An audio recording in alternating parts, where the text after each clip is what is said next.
cuerpos extraños a la vía aérea superior. Siguiente.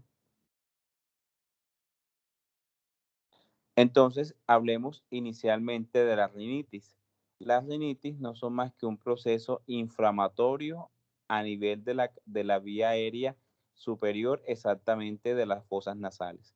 Entonces, esta rinitis hay diferentes causas. Tenemos, por ejemplo, la rinitis infecciosa, que es producida principalmente por virus, como los adenovirus, los ecovirus y los rinovirus, que son virus que se asocian a los cambios climáticos o son virus asociados sobre todo a los síntomas gripales.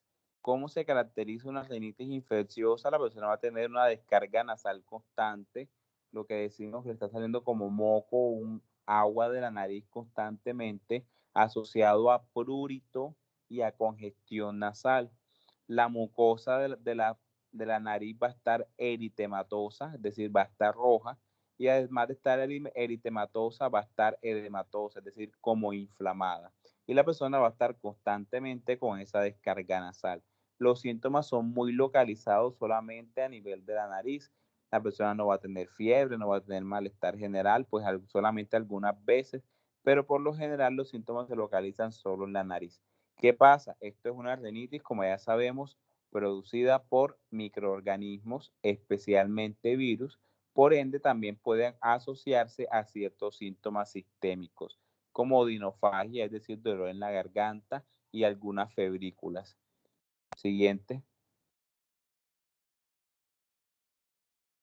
Rinitis alérgica es el mismo proceso inflamatorio de la mucosa nasal, pero por una causa alérgica. Aquí tenemos un desencadenante que nos va a ocasionar una respuesta de hipersensibilidad. Es una hipersensibilidad de tipo 1, exactamente a un alergeno. ¿Cuál puede ser el alergeno? Hay muchísimos, los más comunes, el polen, el polvo, los hongos, los pelos de los animales. ¿Cómo se va a caracterizar? Igual que una rinitis infecciosa, vamos a tener edema, eritema de la mucosa nasal y la secreción o descarga nasal constante por ambas fosas nasales. Si le realizamos un hemograma a la persona o realizamos un corte histológico de la mucosa nasal, vamos a encontrar un infiltrado inflamatorio que es rico en eosinófilos. Recuerden que los eosinófilos son células de la cascada inflamatoria que van a atacar sobre todo o van a actuar en la degranulación de estas células que hacen parte de los procesos alérgicos. Entonces, esa persona que está bien, pero estuvo expuesta de un momento a otro al polvo, a pelos de un animal, y comienza a estornudar y con la secreción abundante a nivel de la fosa nasal. Siguiente.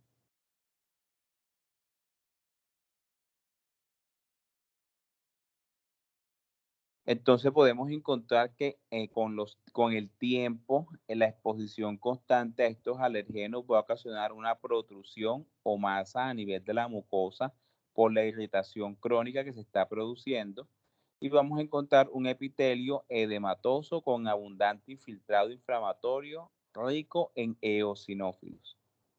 Siguiente.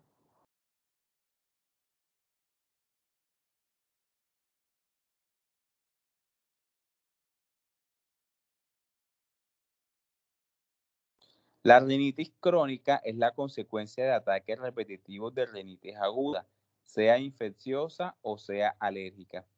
Principalmente la causa de rinitis crónica es la rinitis alérgica. Esas personas que están constantemente expuestas a estos alergenos, con el tiempo son personas que siempre tienen rinitis independiente de que estén o no estén expuestas al alergeno. La presencia de pólipos a nivel nasal nos puede ocasionar eh, obstrucción y alteraciones a nivel de las secreciones, y esto va a ocasionar que se sobreinfecte. Entonces, además de la rinitis, vamos a tener una infección localizada a nivel nasal. Siguiente.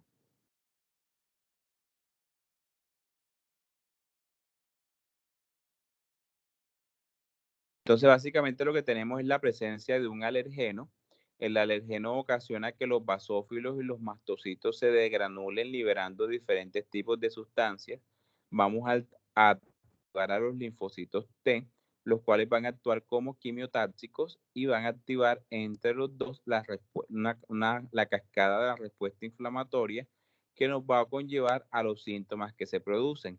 Por el lado de la degranulación de los mastocitos, como hay liberación de histamina, leucotrienos, prostaglandina, bradiquinina, es lo que produce el picor, los estornudos, la congestión.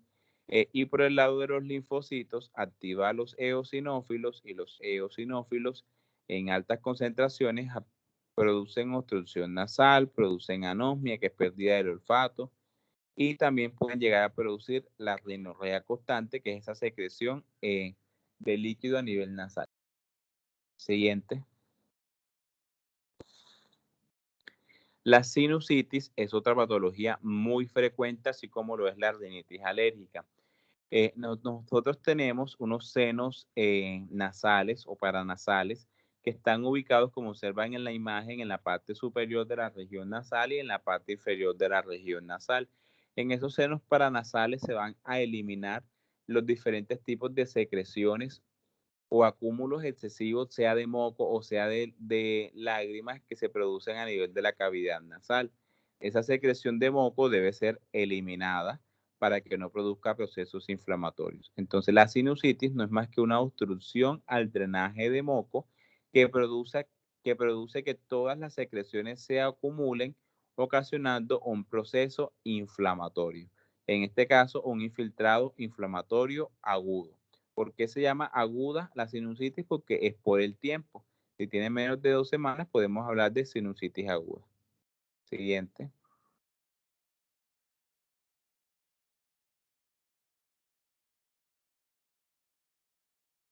Regáleme un minuto.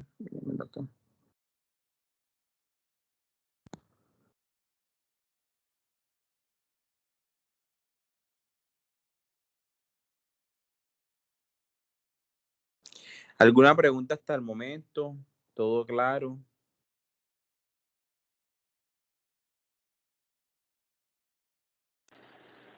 Sí, todo claro.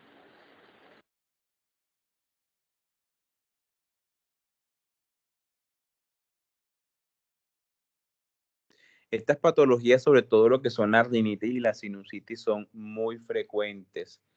Son de las patologías más comunes que se van a encontrar. Entonces, ¿qué pasa? Se obstruye la salida de ese moco, el moco se acumula, se sobreinfecta y la persona que nos va a referir clínicamente, que va a tener dolor a nivel sea frontal o a nivel de los maxilares. ¿Por qué? Porque ahí tenemos los senos paranasales y al acumularse el moco y sobreinfectarse, eso duele. Entonces la persona nos va a referir ese dolor en esa zona muy intenso, van a referir una secreción a nivel nasal maloliente, porque es ese moco acumulado e infectado. Ellos van a decir que el moco que están expulsando es un moco con mal olor. Pueden llegar a tener síntomas sistémicos como malestar general, como fiebre. ¿Listo? Entonces, los senos paranasales son cavidades aéreas excavadas en el espesor de los huesos del cráneo. Están revestidos por un epitelio de tipo respiratorio, pseudoestratificado, cilíndrico y ciliado.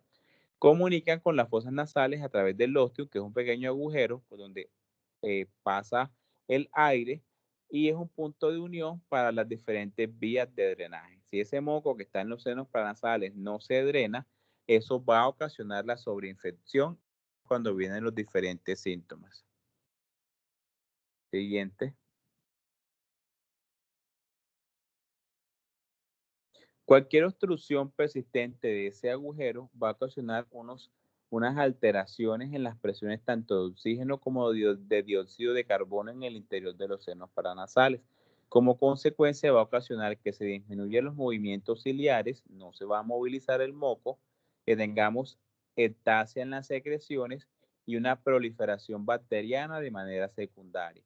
Por eso la sinusitis, dentro del manejo, siempre debe ir un antibiótico. Siguiente. El granuloma de la línea media o granuloma letal de la línea media es una patología en la cual tenemos una degeneración a nivel sobre todo de la región nasal. Es una enfermedad granulomatosa, pero que puede ser de 3 tipos. Es decir, el granuloma letal de la línea media puede ser por mucormicosis, puede ser por granulomatosis de Wegener, que es un antipo de vasculitis necrotizante, y por el linfoma T de altos grados de las células natural killer. Es decir, cuando hablamos de granuloma letal de la línea media, agrupamos o subdividimos, perdón, a la vez estos tres tipos: mucormicosis, granulomatosis de Wegener y linfoma T de alto grado de las células natural killer. Siguiente. De las tres, la más frecuente es la granulomatosis de Wegener. La granulomatosis de Wegener puede ser interpretada como una infección respiratoria en su etapa inicial, donde los hallazgos van a ser identificados por una tomografía de tórax, porque la granulomatosis de Wegener, además de producir la destrucción de todo lo que es la cavidad nasal, produce unas cavitaciones a nivel pulmonar. Y vamos a encontrar unos anticuerpos antinucleares que son los ANCA positivos. Entonces, en esos pacientes con granulomatosis de Wegener que estamos sospechando, le enviamos el TAC de tórax para confirmar, o con simplemente mirar la región nasal, tenemos sospecha y lo confirmamos con los anticuerpos anti-ANCA positivos. Siguiente.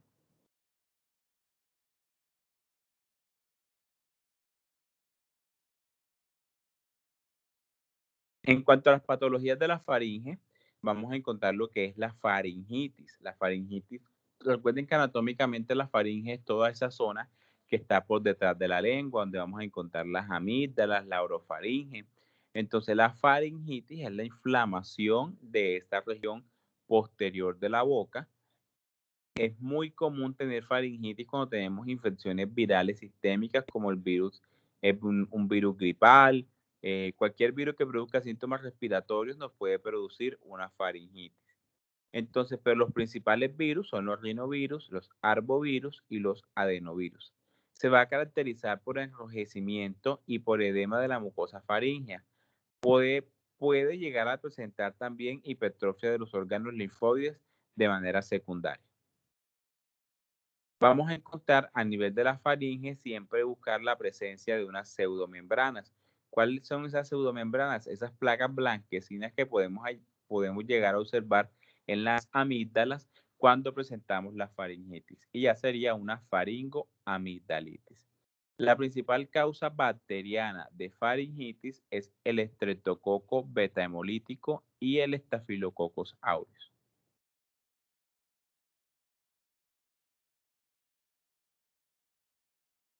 Entonces, miren, por ejemplo, en esta imagen, miren cómo se ve eritematoso todo lo que es la región posterior de la lengua, que es lo que denominamos orofaringe. Entonces, muchas veces solo nos dedicamos a observar las amígdalas, cuando en realidad hay que mirar toda la zona, incluyendo la faringe. Siguiente.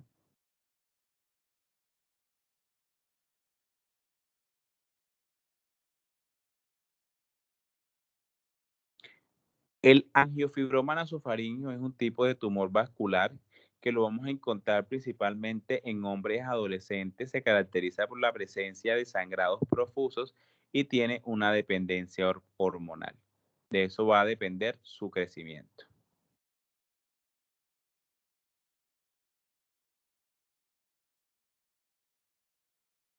Este es un paciente que presentaba un angiofibroma nasofaríngeo juvenil, estadio 3, en el cual el manejo quirúrgico le mejoró su calidad de vida.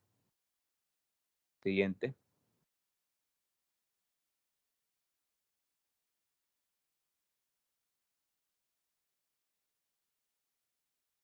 Tenemos a nivel nasal es muy frecuente encontrar los papilomas o estos tumores benignos como en forma de foliaciones que van a estar en las fosas nasales.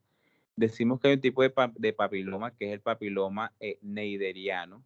Es un tipo de neoplasia escamosa que nace del epitelio de superficie sinusal, denominado que es un tipo de epitelio cilíndrico ciliado o escamoso. Entonces de ahí se va a originar ese tumor benigno que es el papiloma, una masita ahí a nivel de la fosa nasal.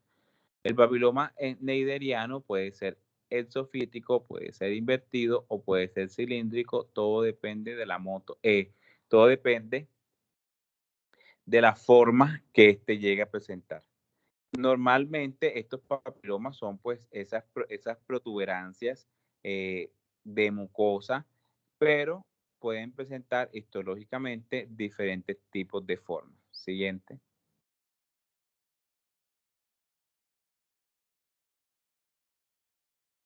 Tenemos el neuroestesioblastoma, que es un tipo de tumor de célula pequeña, redonda y azul, que forman diferentes nidos o conglomerados de lóbulos, los cuales van a estar unidos de cierta manera por un tejido conectivo vascularizado. El neuroestesioblastoma tiene un origen neuroendocrino. Siguiente.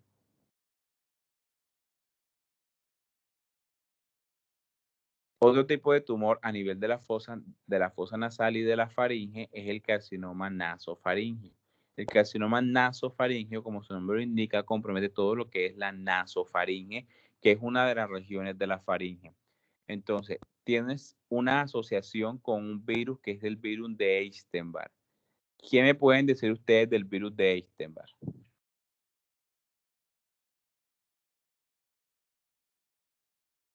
¿Qué saben del virus de Epstein-Barr?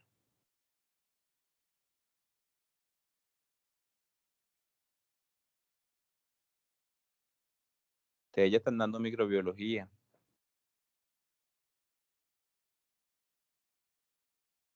¿Qué saben o qué han escuchado del virus de Epstein-Barr?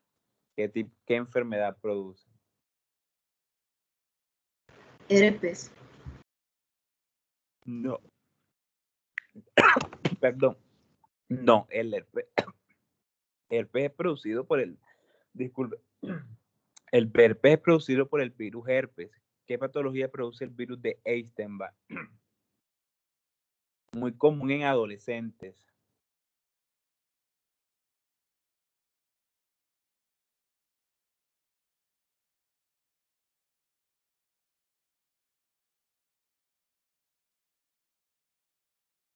La enfermedad del beso o mononucleosis infecciosa. El virus de Epstein-Barr se transmite por los besos, entonces es muy frecuente que en adolescentes que de pronto no tienen una pareja estable, cuando tienen contacto con otra persona en cuanto a las secreciones como la saliva, le pueden transmitir el virus y la persona va a tener diferentes adenopatías a nivel del cuello, es decir, aumento de los ganglios linfáticos y además de las adenopatías, que las cuales son muy dolorosas, va a tener fiebre. Entonces, el virus de Epstein-Barr, cuando produce la enfermedad del beso o mononucleosis infecciosa, aumenta el riesgo de presentar carcinoma nasofaríngeo. Siguiente.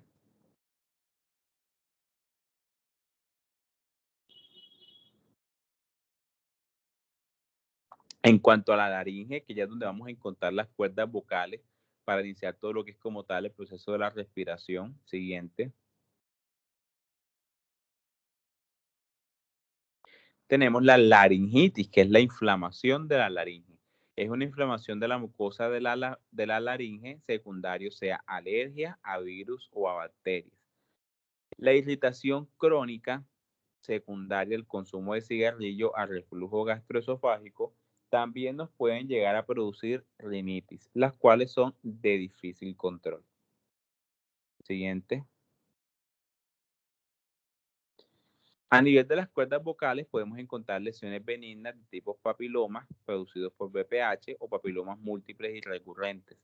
Podemos también encontrar en lo que denominamos nódulos del cantor, lo cual es una irritación crónica bilateral a nivel de las cuerdas vocales. Siguiente.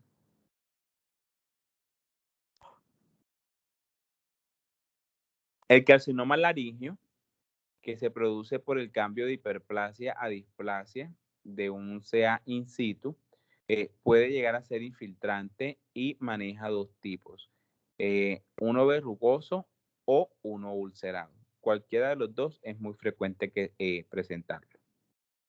Siguiente.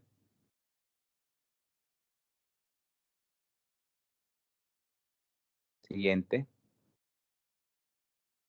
Dudas, preguntas, inquietudes en cuanto a las patologías del sistema respiratorio superior, como les comentaba, son patologías muy frecuentes que deben manejar y deben entender porque es el pan de cada día. Escucho preguntas que tengan o dudas que tengan.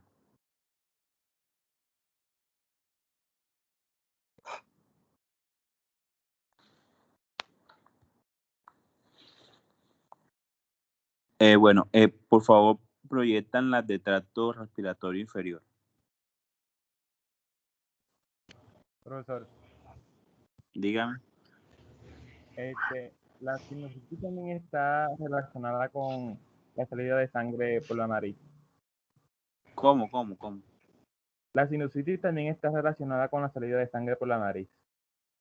No, por lo general las epistasis, que son los sangrados a nivel nasal, se producen porque se reseca la mucosa de la cavidad nasal y eso ocasiona que los pequeños vasitos sanguíneos que tenemos allí se erosionen. Profe, una pregunta. ¿Qué Cuéntame. tiene que ver el clima con la sinusitis?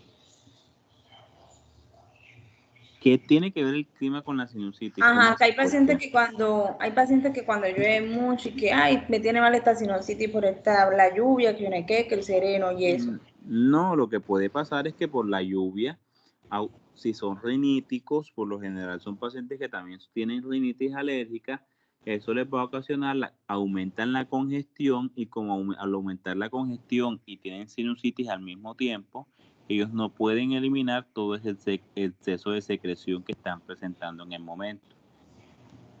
Todo ese moco no va a salir ni con lágrimas, sino que va a quedar acumulado. Ya. Doctor, yo tengo otra pregunta. En el caso de la rinitis infecciosa, que es causada más que todo por los virus, usted había dicho que no, o sea, lo más conveniente es que no se mandara antibióticos. Y en el caso de que el paciente presentara fiebre, que sería más que todo por infecciones, qué Ya, o medicamento? sea, la rinitis por lo general nunca necesita antibiótico porque, como les expliqué, es un proceso autolimitado que entre 5 o 6 días ya no lo vas a tener más. Porque si es alérgico, pues mientras se te pasa la alergia, si es por medicamento, mientras se pasa el efecto del medicamento. Entonces, la rinitis casi siempre es manejo sintomático para el estornudo, para el aumento de las secreciones. Por lo general, las que necesitan antibiótico y tú sospechas que necesitan antibiótico por persistencia de fiebre, porque el proceso infeccioso de manera ambulatoria no mejora y necesitas, ¿cómo te digo?, mejorar la calidad de vida de la persona, pues puedes indicar antibióticos de manera empírica como que para mirar si le sirve o no le sirve, pero todo depende de la sintomatología, como por ejemplo una sintomatología de obstrucción nasal, una sintomatología de fiebre, de malestar general, una fiebre persistente alta, mayor de 39, 40, definitivamente te hace sospechar más de una bacteria que de un virus y ahí es cuando podemos utilizar el antibiótico. Ok, doctor, gracias. Pasemos a la siguiente, por favor.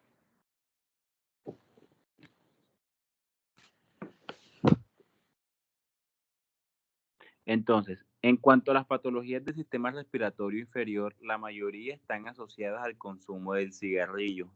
Todos esos componentes del humo del cigarrillo lo que ocasionan es una irritación crónica de todo lo que es la tráquea, lo que son los bronquios y por supuesto los pulmones. Entonces, lo principal enemigo de la vía aérea inferior es la parte de los cigarrillos.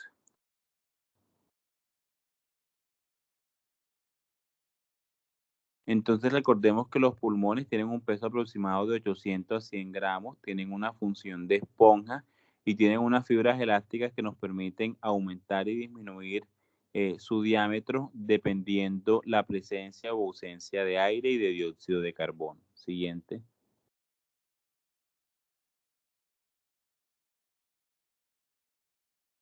Recordemos que la vía aérea inferior está conformada por la tráquea, perdón, un bronquio principal derecho y un bronquio principal izquierdo. los cuales van a conectar con un pulmón derecho y un pulmón izquierdo. La función de toda esta vía aérea inferior es simplemente transportar y recibir el aire y eliminar el dióxido de carbono. Siguiente.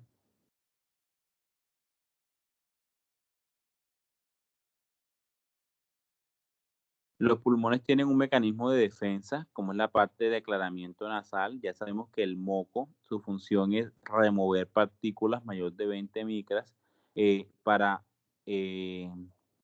evitar por la posible sobreinfección o complicación por la presencia de cuerpos extraños.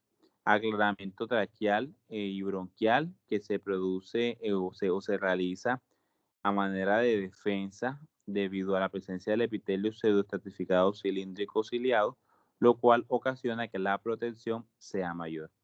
Y también se produce un aclaramiento alveolar que es por la presencia de partículas menor de 10 micras, pero básicamente se encargan de todo lo que es la fagocitosis y la presencia de procesos fagocíticos a nivel de esta región. Siguiente.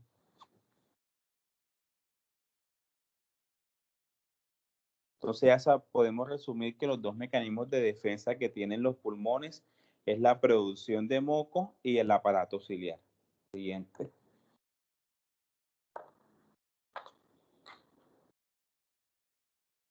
Entonces, la tráquea tiene aproximadamente una medida de 14 centímetros. Tenemos dos bronquios, un bronquio derecho, un bronquio izquierdo. ¿Cuál de los dos bronquios está más lateralizado? ¿Qué recuerdan de sus clases de anatomía? Por ejemplo, si ingresa un cuerpo extraño que pasa por la tráquea, ¿a qué bronquio llega primero? ¿Al derecho o al izquierdo? Derecho. Al derecho. ¿Por qué? Porque está menos lateralizado. Y porque es más corto, exactamente. ¿Qué hace? Es más fácil que ingrese por el derecho y miren que es más corto que el contrario. Siguiente. Entonces, son pequeñas características.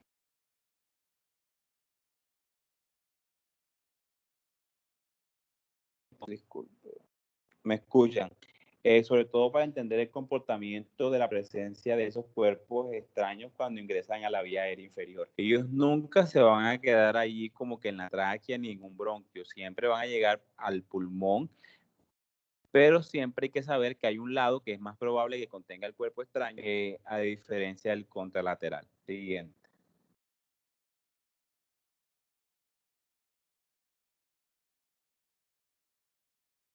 Entonces podemos decir que tenemos una unidad respiratoria terminal, que es la presencia de un bronquiolo terminal, un ducto alveolar y un saco alveolar.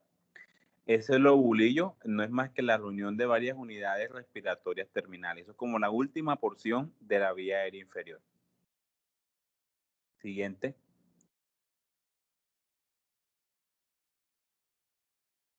Recordar que la pared del alveolo, que es donde se va a producir el intercambio gaseoso, está conformado por unas células como son los neumocitos tipo 1, los neumocitos tipo 2 y los macrófagos, los cuales se encargan de todo lo que es la producción del surfactante para evitar que ese alveolo colapse, y los macrófagos, todo lo que es la parte de defensa. Siguiente.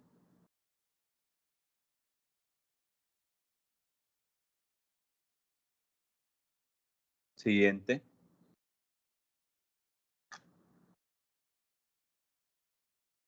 Listo. Hay una patología que se denomina atelectasia. Cuando un pulmón observamos en una radiografía de tórax que tiene una atelectasia, no es más que una expansión incompleta de una parte del parénquima pulmonar, el cual estaba previamente ventilado, es decir, previamente estaba funcionando de manera correcta, pero sufrió un colapso debido a que no hubo el suficiente proceso de elasticidad. Algo falló, colapsó esa zona del pulmón, eso es una atelectasia. va a ocasionar un problema de ventilación en un pulmón que previamente funcionaba normal. Siguiente. La atelectasia es muy común en niños que nacen con distrés respiratorio. Esos recién nacidos que aún no se adaptan, que nacieron por prematuros, que nacieron con sufrimiento fetal, al momento de ellos comenzar su proceso de ventilación, el pulmón colapsa porque no está totalmente preparado para este proceso y miden la radiografía de tórax. Recuerden que normalmente los pulmones se ven totalmente negros los dos porque ¿qué tienen? Aire. Entonces, en la atelectasia, miren allí, esa zona blanca nos está indicando que esa zona del pulmón no tiene aire porque no está funcionando. Siguiente.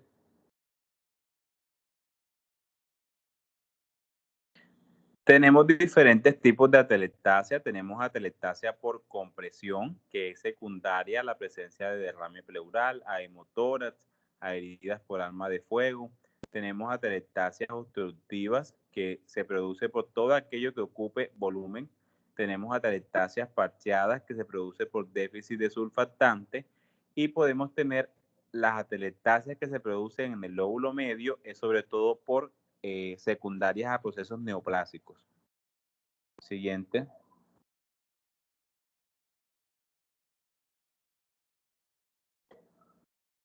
Una patología muy frecuente, que es la que más vamos a encontrar a nivel pulmonar, es el síndrome de dificultad respiratoria del adulto, que es cualquier adulto que no pueda respirar bien.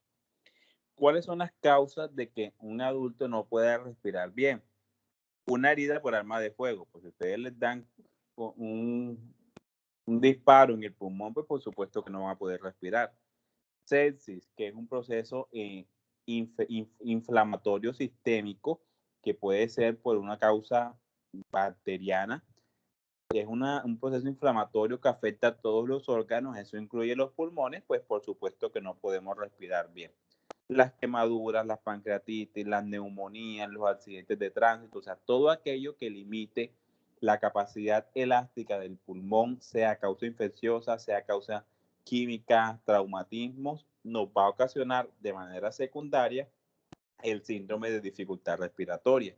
Entonces, dificultad respiratoria no es un diagnóstico, es simplemente un conjunto de signos y síntomas que van a ser referidos y los vamos a observar en el paciente, pero no es un diagnóstico, porque siempre tenemos que buscar cuál es la causa de ese síndrome de dificultad respiratoria. Siguiente. Por supuesto, hablamos del adulto porque las causas de síndrome de dificultad respiratoria en los niños y en los adultos son totalmente diferentes. Entonces, por lo general, ¿sí? Profe, una pregunta, ¿por qué una persona por quemadura tendría dificultad respiratoria? Hagamos el experimento. Quémate ahorita, colócate agua caliente en el tórax. ¿Qué te vas a sentir si te quemas? Pues no te vayas a quemar, es sarcasmo. Profe, pero o sea, si uno se quema, digamos, el pie, se quema la parte del pie, eso no tiene nada que ver. ¿Te provoca mover el pie? Pues ¿Qué no. pasa si mueves el pie? Me da sentido dolor. Bueno, ahora imagínate que te quemes el tórax. Ah, ya. No vas a respirar bien porque te va a dar dolor. ¿Sí me entiendes? Entonces, o respiras o te duele. Entonces, allí se da la alternancia de que ni respiras bien porque no quieres que te dé dolor, entonces tienes ya dificultad respiratoria secundaria al dolor. Ok. Entonces, por lo general son patologías que nos producen un daño de manera aguda, o sea, la persona está bien y de un momento a otro, de manera súbita, le inicia la dificultad para respirar. Vamos a tener los niveles de oxígeno en sangre arterial disminuidos, vamos a tener los niveles de dióxido de carbono altos, vamos a tener un proceso inflamatorio a nivel pulmonar y siempre vamos a tener lo que es la hipoxemia. ¿Qué es la hipoxemia? Lo que les acabo de decir, los niveles de oxígeno bajos en sangre. ¿Qué nos va a conllevar a eso? Que esa persona, como no puede respirar por sí sola, necesita Algo que le ayude, sea una máscara, sea una cánula, sea un tubo endotraqueal, que respire por ella, porque no es capaz de tomar los niveles de oxígeno necesarios que nuestro cuerpo necesita. Entonces, una persona con dificultad respiratoria no tenemos un diagnóstico. Siempre hay que indagar y buscar cuál es la causa que nos está ocasionando la dificultad para respirar. Siguiente.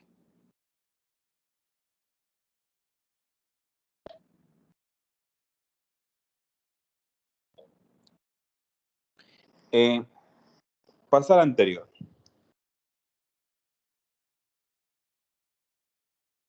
Listo, siguiente.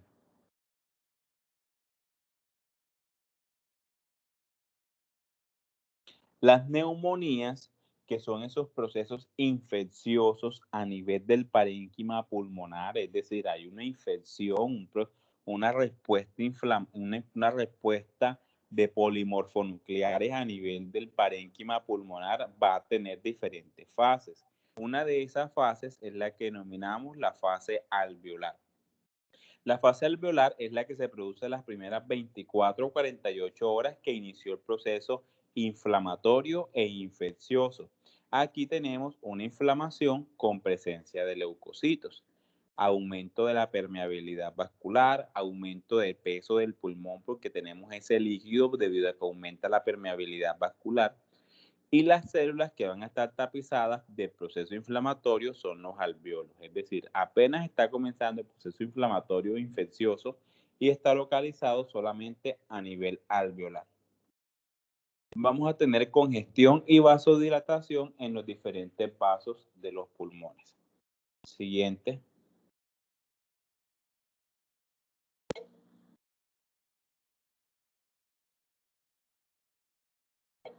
La segunda fase es la fase sudativa. La fase sudativa se produce 48 horas a una semana de tener tanto la parte infecciosa como la parte inflamatoria.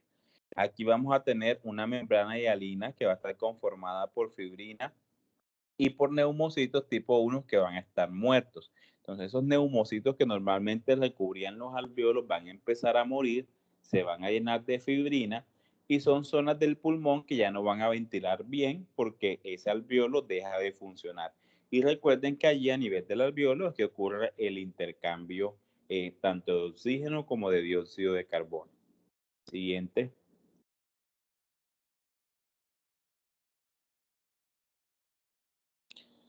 Y la fase proliferativa se denomina así porque tenemos proliferación de fibroblastos, esa neumonía que ya no resuelve, que lleva varias semanas, ya es una neumonía crónica que tiene dos caminos, o resuelve y definitivamente desaparece, o pasa a una fase de fibrosis cicatricial, en el cual el proceso infeccioso inflamatorio continúa, pero ya la zona del pulmón lo que hace es que se vuelve fibrótica y es una zona que nunca más se va a recuperar y nunca más va a sufrir el intercambio gaseoso. Siguiente.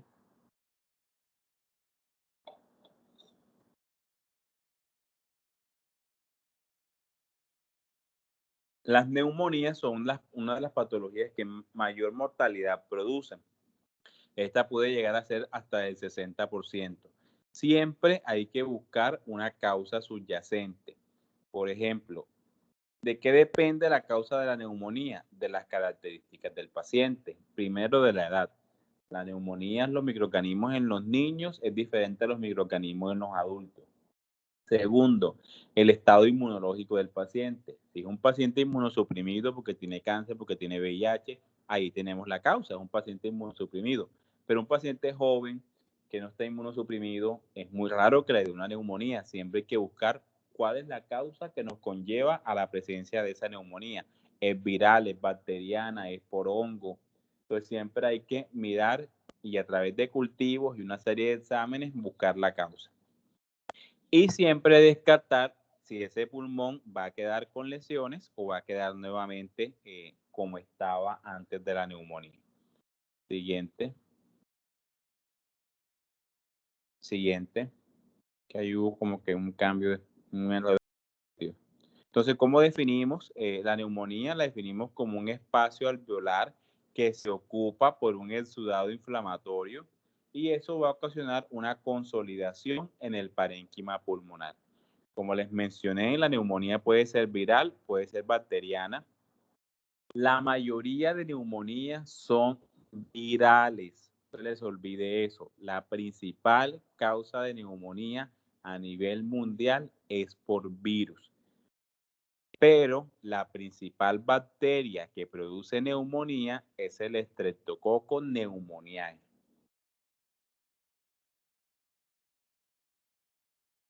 Pero siempre la principal causa de patología respiratoria son los virus. Las bacterias, por eso es que les digo, la mayoría de infecciones respiratorias no necesitan antibióticos, a menos que ustedes sospechen porque la paciente tiene fiebre, porque no mejora, va empeorando, por las características clínicas de que sospechen que es bacteriana, hay antibióticos. Lo ideal es que siempre realicemos un cultivo para confirmar si es bacteriana o es viral. Pero muchos de estos pacientes las neumonías las tratamos de manera ambulatoria y no realizamos cultivos, sino que simplemente por epidemiología y por clínica debemos tratar de identificar si es por virus, si es por bacteria. Nunca falta el que no se complica la vida, sino que le manda antibiótico a cualquier neumonía y allí cuando estamos ocasionando mayor daño porque estamos aumentando la resistencia bacteriana de esa persona. Entonces, ¿cuáles son los principales microorganismos bacterianos que producen neumonía? Ya sabemos el Streptococcus pneumoniae o neumococo, es el mismo neumococo. El Haemophilus influenza, la Moraxella catarrhalis, que afecta sobre todo a los ancianos. El Staphylococcus aureus, que afecta sobre todo a niños. Y ojo, la mayoría de neumonías complicadas son producidas por Staphylococcus aureus porque produce abscesos pulmonares y produce empiema, que es la presencia de pus a nivel pulmonar.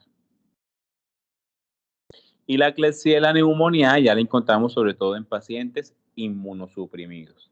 Van a investigar, porque se los voy a preguntar, sea en un quiz o sea en el examen, ¿cuál es el principal microorganismo que produce neumonía en los pacientes VIH positivos?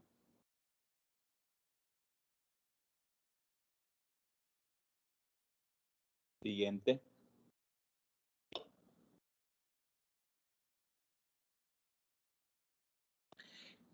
Entonces, hay unos términos que ustedes van a encontrar que es el de bronconeumonía. Entonces uno dice, bueno, ¿qué es la bronconeumonía y qué es la neumonía? En realidad el término de bronconeumonía es un término que ya está obsoleto, eso no se debe usar, porque es lo mismo hablar de bronconeumonía que de neumonía. Ustedes no saben si los bronquios están afectados o no, entonces simplemente hablamos de neumonía. En realidad, el concepto que se debe siempre buscar es neumonía adquirida en la comunidad o neumonía nosocomial. ¿Qué es nosocomial? Una bacteria oportunista. Yo diría que son aquellas que actúan en sitios hospitalarios. Exactamente, entonces tienen que saber, ¿el microorganismo que tiene el paciente lo tomó porque estuvo hospitalizado o lo tomó de la comunidad? Entonces, ¿cómo definimos una neumonía nosocomial? Es aquella que se produce 24 horas desde que el paciente ingresó o 24 horas desde que egresó del sitio hospitalario. En cambio, la neumonía adquirida en la comunidad es ese paciente que no ha estado hospitalizado 24 horas antes ni nada de eso, sino que simplemente se la pegaron de la comunidad porque alguien le tiró saliva en la cara, porque, no sé, se besó con alguien que tenía miclobacteria, en fin, el diferente tipo de mecanismo de contagio, pero lo adquirió una comunidad. Eso es lo que ustedes siempre tienen que buscar. ¿Es neumonía adquirida en la comunidad o es neumonía nosocomial? Porque como ustedes mismos lo acaban de decir, el microorganismo va a ser diferente y por ende el tratamiento también será diferente. Siguiente.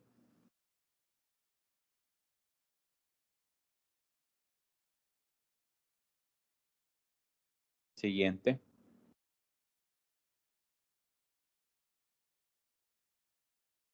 Siguiente.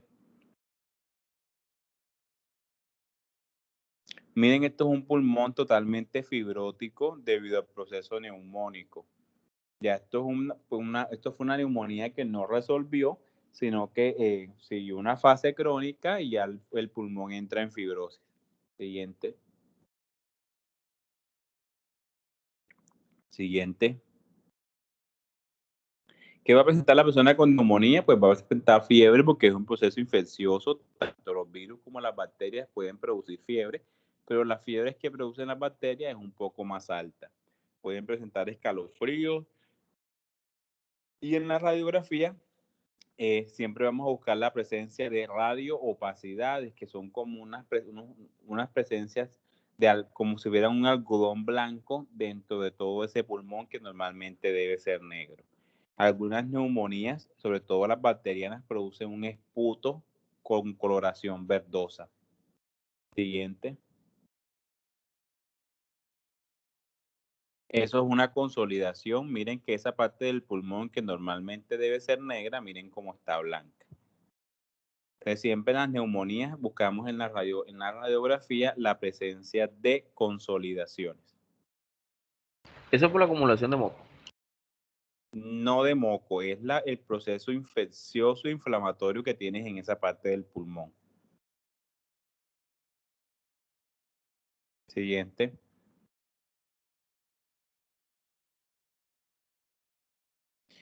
¿Cuáles son las complicaciones que puede presentar una neumonía? Puede presentar un absceso pulmonar, puede presentar un empiema o puede simplemente que una diseminación bacteriana que es de una infección que estaba a nivel del pulmón pase a otro órgano o pase a una respuesta inflamatoria sistémica. Siguiente.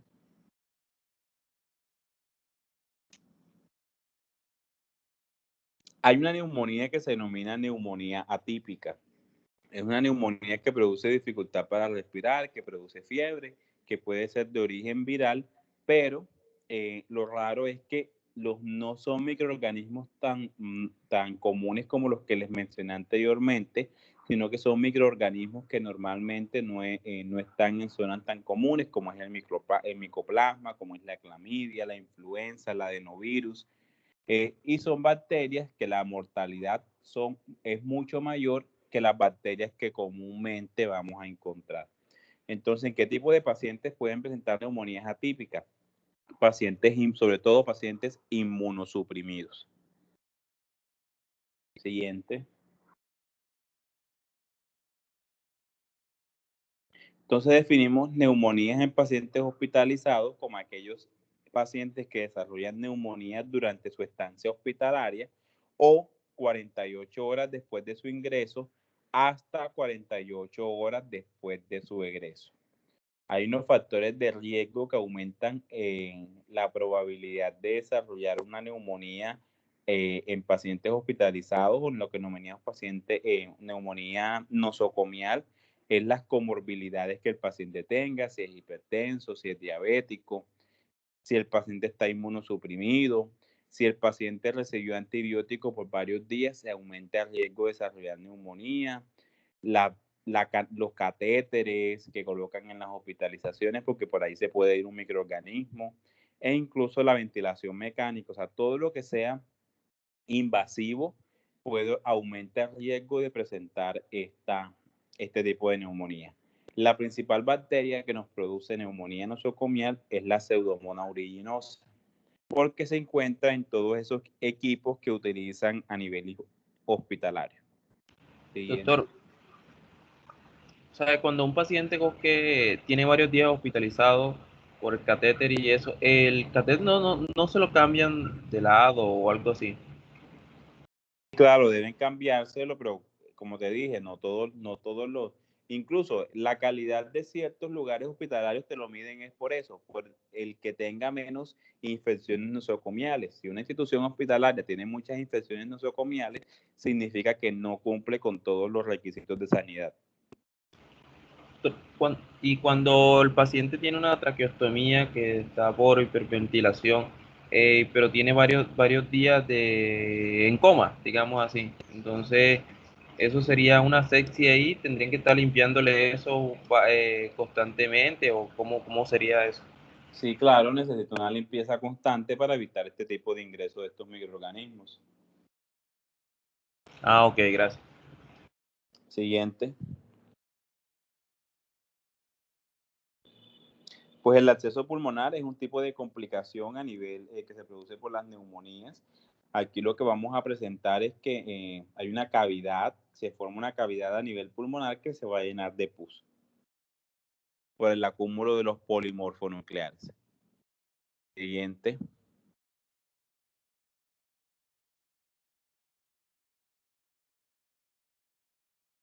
Siguiente.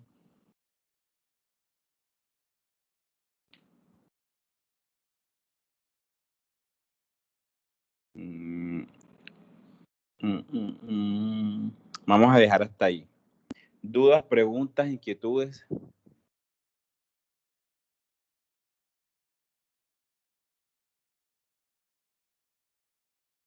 Para mañana tenemos la exposición de patologías cardiovasculares. Yo les hablo de EPOC, les hablo de asma, de tumores pulmonares y terminamos esa parte respiratoria. Pero necesito que, bueno, me imagino que están estudiando para el examen de mañana, porque es que quiero que antes de hablar de tumores pulmonares, dominen bien lo que es la parte de las neumonías para que puedan, y lo de los microorganismos para que puedan entender esta parte que viene.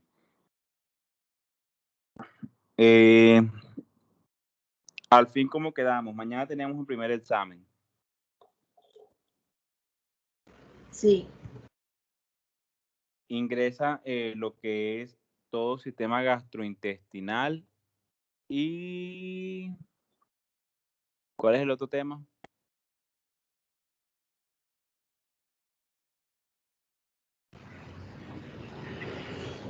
Y patología mamaria.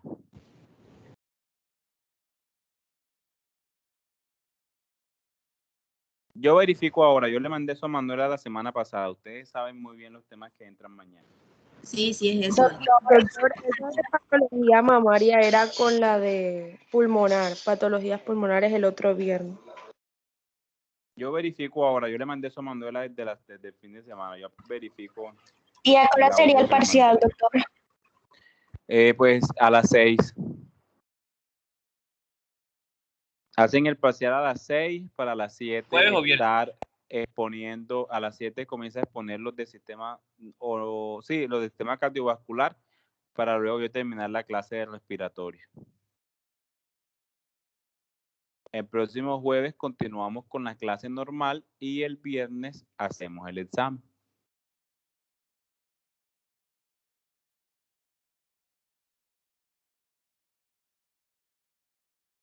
¿Dudas, preguntas, inquietudes hasta el momento? No, señor. Los chicos de cardiovascular, por favor, no me han mandado las diapositivas. Los que no han realizado exposiciones, traten de organizarse en grupos, máximo de 7 estudiantes. Para el próximo corte vamos a realizar más seminarios para los temas que nos faltan. Entonces me van enviando la lista de grupos para yo ir asignándoles con tiempo los temas. Idealmente personas pues que no hayan hecho exposición todavía. Doctor, las diapositivas se las mandé yo a Manuela, ella quedó de hacérselas llegar. Bueno, me las mandan ahora para revisarlas. Dudas, preguntas, dudas, si están entendiendo, qué cambiamos, qué mejoramos. Chicos, tienen que aprender patología. Si ustedes aprenden patología, ya tienen media carrera ganada. Porque el próximo semestre que lleguen a semiología es lo mismo, volver a repetir las patologías que estamos estudiando ahora, pero la semiología, o sea, cómo diagnosticarlas. Cuando lleguen a medicina interna es lo mismo otra vez, todas las patologías, pero el tratamiento. Ya luego cirugía, ginecología es lo mismo, pero profundizar en las patologías que ustedes están estudiando ahora. Entonces, ustedes aprenden todo eso desde ahora. Lo que tienen que hacer del próximo semestre en adelante es repasar solamente. Yo sé que esta parte de la virtualidad, esto no es igual, porque así como para ustedes es traumático, para nosotros también, porque esto no es lo mismo. Pero tienen mayor tiempo en su casa, les da más tiempo de estudiar, lean del libro. Ese libro de Robin es muy bueno porque les explica todo. Entonces, la idea de las clases es que si ustedes leen antes de la clase, si a mí se me pasa algo, ustedes lo puedan aportar o me lo puedan recordar. Vamos a tratar para estas últimas semanas que quedan, realizar varias tutorías con los temas que vienen y Recuerden que el parcial final es acumulativo. Entra todo lo que hemos dado. Entonces, las semanas que vienen, ahora que sacamos de parciales, tratar de organizar tutorías, otras clases diferentes a los jueves y viernes para ir repasando las principales enfermedades que ya hemos dado en primer y en segundo corte.